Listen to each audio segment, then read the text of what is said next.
This is the best way to play Ashe in Overwatch 2. Sightlines and angles are key to your character. Most of the time, you'll be taking longer sightlines, but against snipers, that's where you want to stay out of their LOS and look for shorter sightlined angles onto their team. Look to Dynamite squishies from off angles and timed for when your team can push, bob enemy backlines, and use your coach gun for mobility. Ashe's weapon, the B-Tech Peacekeeper, makes Ashe fire semi-automatic shots, dealing 75 damage per shot, with a fall-off range starting at 30 meters alongside a 25% movement penalty. Ashe can also unscope to fire quick shots, dealing 40 damage, and your first 2 shots have perfect accuracy. Starting off with Ashe's unscoped shots, and there's 2 main uses. Firstly, use this in close quarter combat to maximize survivability and DPS. Your movement speed isn't reduced, and you don't care about the added spread in close range, and you actually have around 35 more DPS. The only thing to be cautious about is your ammo management, since it depletes very quickly when just spamming shots,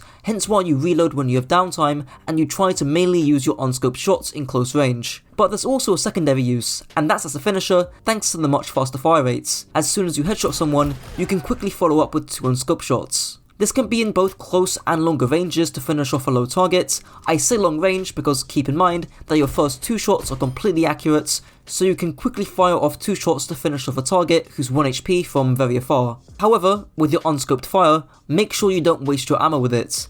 More specifically, don't waste it spamming away at a Winston bubble, a Rita Fortify, Diva Matrix, Sigma Shield, etc. A key fundamental with Ashe is timing your angled pressure on the enemy team for when your team pushes in. For instance, on Junkertown first point attack, you could take the high ground surrounding your team or push left side. Another thing to mention is to maintain longer sightlines to fit the range of your gun, hence why you aren't pushing right sides. The problem is that we're putting out pressure in a location, in a proximity that's not favorable for us against a composition like a Reinhardt Zarya and against a McCree.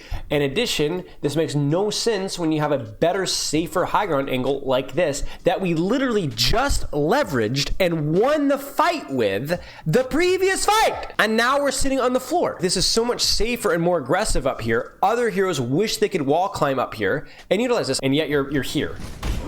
And now you're there, and now you're in spawn. However, range has nuance. If you're playing up against a Widowmaker who's greatly favoured at longer ranges, you either want to start playing shorter sightlines to then duel the Widow and to eliminate any fall off, or playing angles to where Widow doesn't have any LOS onto you and has to swing wide and play more aggressive. Here's another example on Dorado first point defense. If Widow plays far back, you can utilise the high ground around you, forcing the Widow to take a duel. Same thing on Dorado second. You play a bit back off the high ground, forcing the enemy Widowmaker to grapple up, whilst you can pummel the enemy team from relative safety. However, eventually, you're probably gonna have to take a duel with the Widowmaker at some point, and some of it will come down to mechanics, but there are some advantages you can have to swing the duel in your favour. The biggest thing is to understand corner matchups. In short, the person who is closest to the corner has the advantage of choosing when to duel the enemy, but the person furthest away from the corner has the advantage in the actual duel. Take this example on Havana first point attack, and you as Ashe are playing the corner. Look at how many different positions you have to face check into the enemy Widowmaker, and how many different positions the enemy Widow could be playing. But all the enemy Widow has to do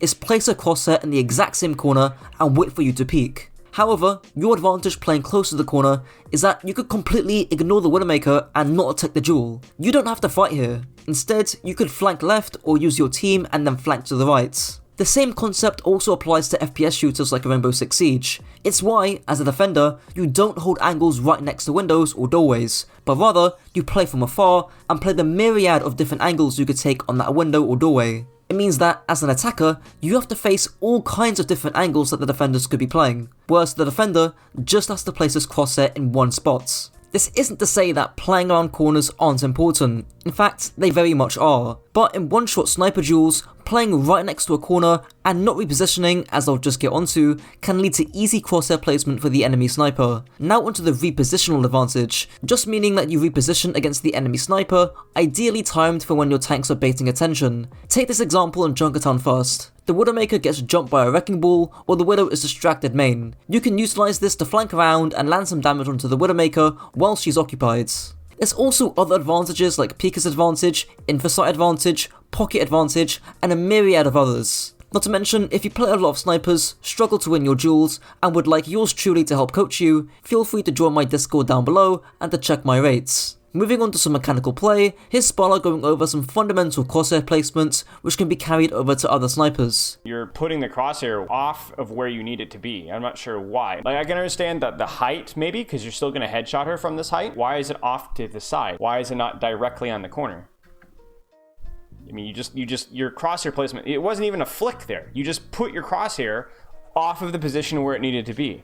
You had all the time in the world to line up your shot, and you still missed. Lastly, as Ashe reloads bullet by bullet instead of via a magazine, make sure that in between fights you constantly reload in order to have as much ammo possible during the teamfights. Ashe's first ability, Pyrocynical Stolen Dynamite, and then, oh fuck, okay. Makes Ashe throw some explosive dynamite, dealing up to 50 damage on explosion with a 5 meter radius, with 100 burn damage over 5 seconds, alongside a 12-second cooldown. The fundamental use behind Ashe's dynamite is to both set it in a position where it hits as many enemies as possible, and to time it for when your frontline can make use of it, as Barlow explains here. So the positioning of the dynamite is poor. It's directly in front of the Rhine shield when you're about to reposition yourself to where you can land a bigger, fatter dynamite in the backline. Just dynamite as many people as you can, or dynamite somebody in a good position. That's it. If the Rhines are swinging and you land a big dynamite, a little bit more valuable, right? So you kind of have to find a balance of, I'm going to spam dynamite off of cooldown versus I'm going to use dynamites in the best opportunity. And right now, you could probably wait like literally 2 seconds and get a better dynamite because you'd be in a better position and you do it at a time where the Rhines are actually swinging on each other. Can you imagine if he had dynamite here? You might lose this fight because this McCree on it don't die, and you look back and go, oh, that was unlucky, you know, my team just died really fast. No, if you'd had dynamite here, this McCree on it dies instantly. And so you get 2 kills where you would have only gotten 1. Spylo briefly mentioned dynamiting someone in a good position, which, linking back to the idea of forcing an advantageous duel, can be used to give you an edge. For example, on Nabani first point defense, you can detonate your dynamite from high ground to the corner without having to peek, which is the important part, landing in some early damage to allow you to go past your one-shot breakpoints. Dynamite should also be used 10 to 12 seconds before the teamfight begins to gain some early ult charge. Make sure that it is 10 to 12 seconds since you want dynamite for when the fight actually begins. Again, please avoid lazy dynamites. I know people like IOStocks encourage to use dynamite off cooldown as much as possible, but you need to find that balance as Spylo said. It's not an eraser javelin on a 6-second cooldown.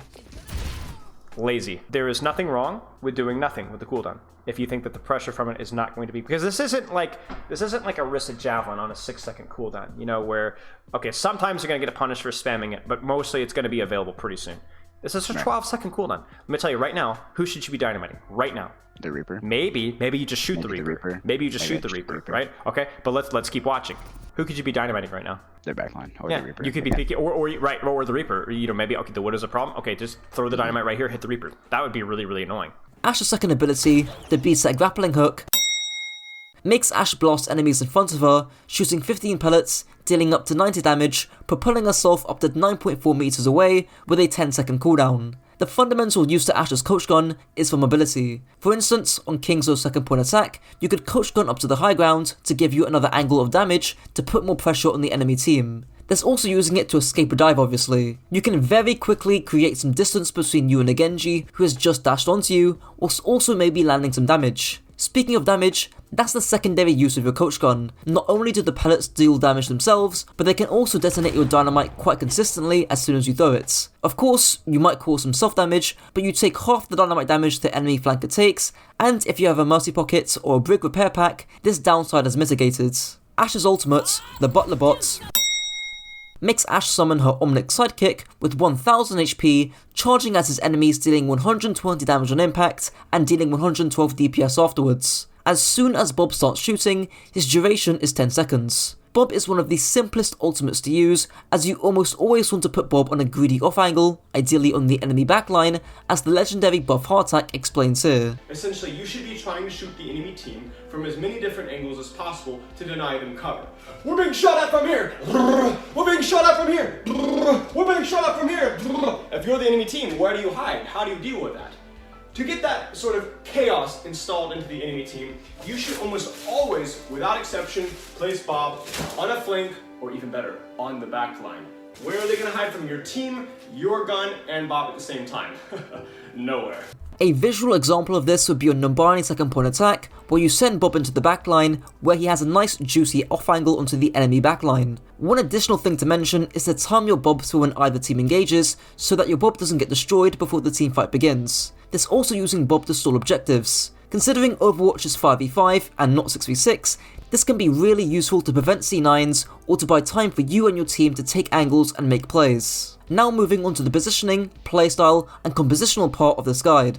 In terms of general positioning, there are 4 key principles which I'll showcase on Oasis City Centre. The first is to have cover, really important to stop taking damage at any moment. The second is to have line of sight, important to deal damage on the enemy team whilst also having your team to help.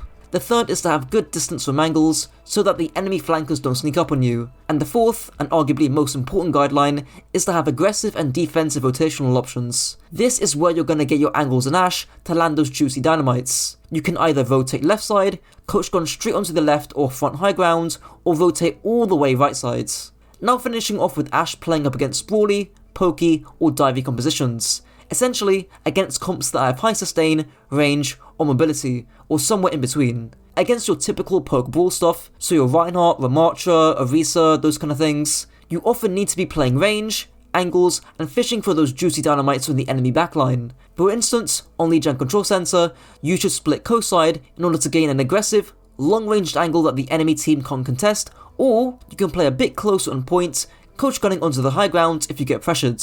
In full-on poke compositions, like the double sniper Sigma ones that you often see on Havana, Soccer Royale and Junkertown, the concept of taking advantageous duels and utilising shorter sightlines are really going to matter. Try and get a mercy pocket if you can, so you're able to one-tap Widow. Against dive, the key thing is to find the balance between splitting off and taking angles, whilst also not stacking on your team. For example, here on Ilios Ruins, this position co-side completely isolates you from your team, making you an easy dive target. Whereas this position here means you're stacking directly on your backline, meaning it's very easy for the enemy dive team to surround you. Instead, think of it like a Goldilocks happy medium between the two. These two positions here ensure that you're able to dish out pressure on the enemy dive crew, whilst also ensuring that you're within range to get support from your team. When aggressing in dive, you'd be doing the exact same kind of stuff you normally do. When your tank aggresses, you have to be aggressing. You could even coach gun aggressively, as Iostox brings up here. It can also be used aggressively